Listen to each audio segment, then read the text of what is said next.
Bonjour à tous, nous poursuivons avec la 10e Mishnah, Mishnah Yud du 9e Perek. La Mishnah nous enseigne le din de celui qui a mekabel sadeh mechavero le shavua echad bishva meod zuz. C'est-à-dire que dans un terrain qui se trouve en Eretz Israël, sur la terre d'Israël, il y a une loi de Shemitah. C'est-à-dire la 7e année, on ne peut pas travailler la terre, on ne pourra pas labourer, semer, ni récolter les fruits de la terre. Donc lorsque un homme, un métayer, accepte, on prend un terrain, on loue le terrain pour quelques années, est-ce que on va dire que l'année de la Shemitah fait partie des années qu'il a prises, ou alors le propriétaire devra lui laisser une année en plus, étant donné que l'année de la Shemitah, il ne peut pas travailler la terre.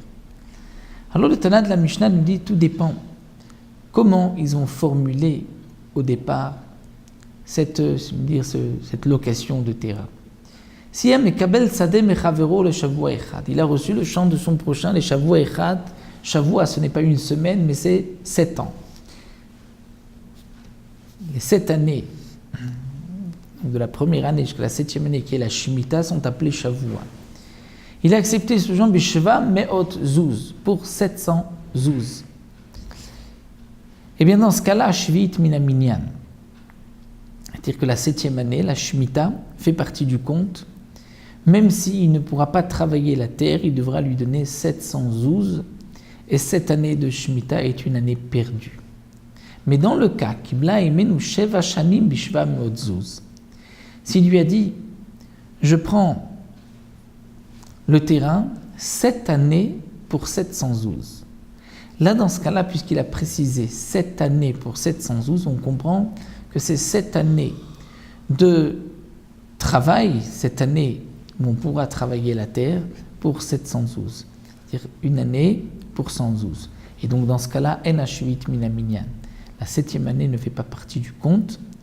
Et donc, la 7e année, dans ce cas-là, ne comptera pas, il devra lui laisser une année en plus pour le prix de ces 700 zouz. Donc c'est comme s'il lui avait dit, je te prends le terrain pour 8 ans et je te donnerai 700 zouz, puisque 100 zouz par année et on ne compte pas l'année de la Shemitah. Donc voici le din de cette Mishnah Yud, et ainsi on va clôturer les dinim, les lois de celui qui reçoit un terrain, un métayer, un chocher, et nous verrons par la suite dans la Mishnah Yud Aleph le din de l'employé.